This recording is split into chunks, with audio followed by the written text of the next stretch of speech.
Hey everybody, it's Root Beer, and I'm here to do an Overdress reaction, both the special premiere for the first episode that aired on the 24th, as well as my first impressions playing the game because I did some area testing with Chris the other day. So, I'm gonna start off with the episode, and then I'll put a timestamp if you only care about like my impressions of the game. So, for the actual first episode of the anime, it was kind of a mixed bag for me.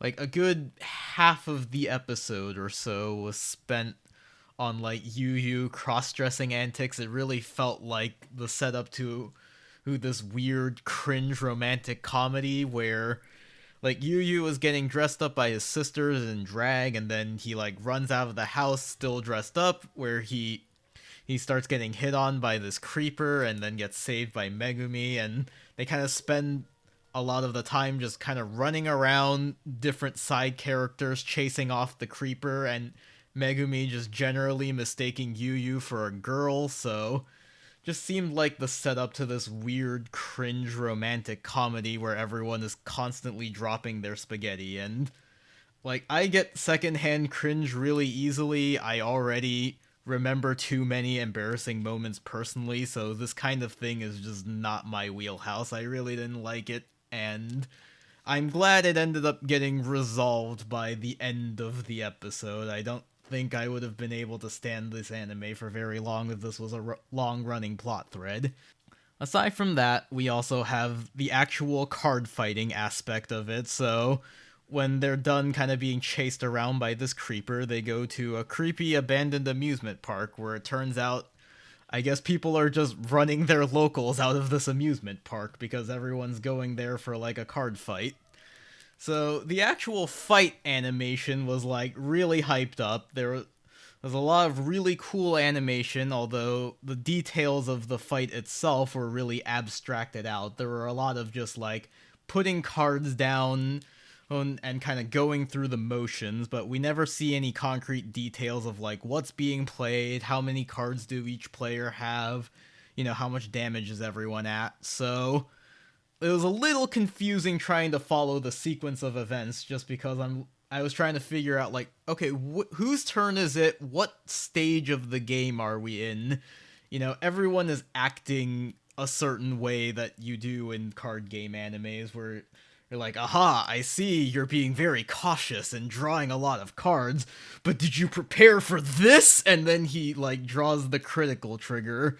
And, I think that's always really funny in Vanguard, especially, where it's like, oh my god, he's so powerful, he drew a critical trigger, when, like, that's always a thing in every card game where they draw the exact perfect card they need for their combo, and everyone's like, oh, he's so powerful. But I feel like for triggers, especially, it's just like, how can you possibly plan for that? At least, like, top decking your combo pieces, you could argue, like, you built the deck with this combo, so that's how that works. But just drawing a critical trigger and being so over dramatic about it has always been really funny about the Vanguard anime.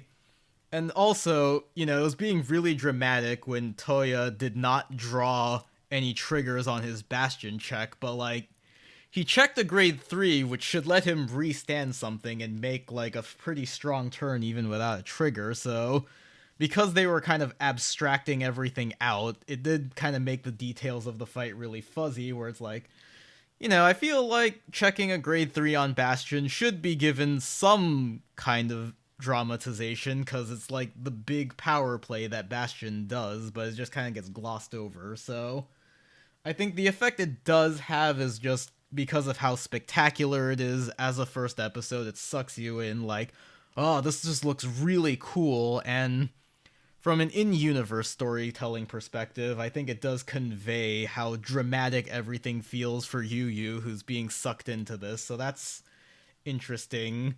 And of course, Yu Yu himself is kind of the timid, blue-haired anime protagonist. His thing seems to be he's going to gain confidence by playing card games. And there is some, like, weird ship setup. Everyone is gay for Danji already. And Danji is in fact best boy because he plays actual sleeves on his cards. He's like the first character, and I think the only character to do it, because Toya had regular unsleeved cards like a pleb. So yeah, like Donji was still blushing after finding out Yu Yu was just a very pretty boy, so that might be super gay.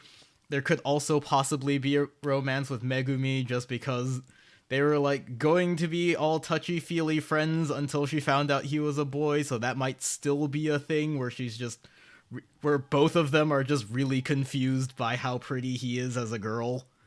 So, you know, those are like potential plot threads. I feel like Toya is going to be like a rival character for Yu Yu because he's like new to the game and already commands some level of Donji's respect just, you know, happening to run into him like that. So it could be a thing where Toya's like, oh, you're not worthy to play against him, and that's gonna be his character development. We'll see. So I think fight animation is really cool. They could stand to put more details into the actual fight. I really hope the like cringe romantic comedy setup kind of goes away. I don't want to sit through that more, but that's more of a personal thing for me. Other than that, anime should be pretty cool. I would like to see how they handle fights in the future, though. So that's that.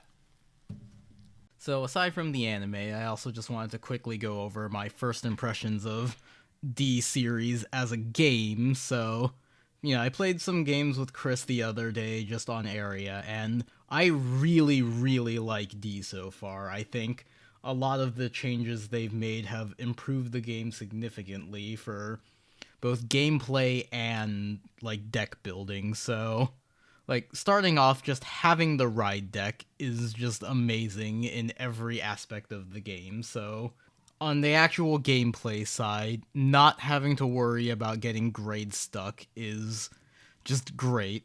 You know, I think having a mechanic to make sure you can play the game on a fundamental level is just, why did it take so long for them to get to this point, right?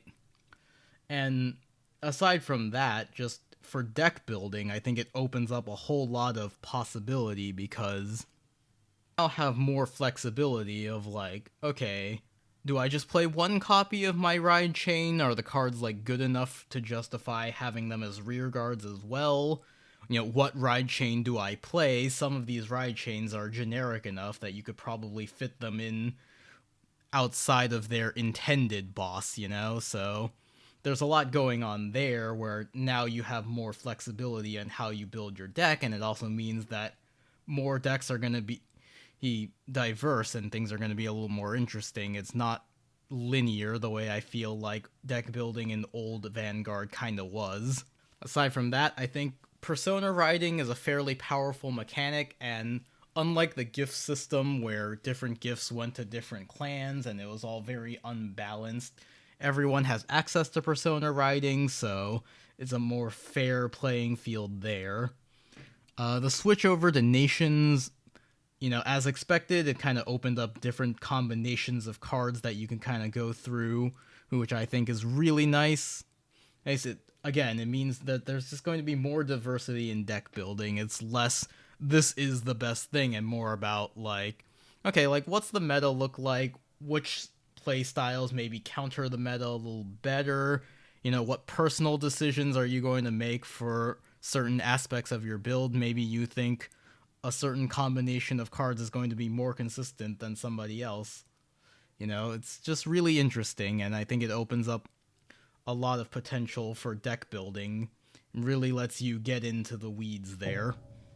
Opening hands are a lot more challenging now compared to like older Vanguard, where you always needed grade 1s through 3 to have your ride chain to ride up properly, so that was always a given in your opening hand. But now, with the ride deck, you have to start to think about like, okay, what discard fodder do I want for my ride deck?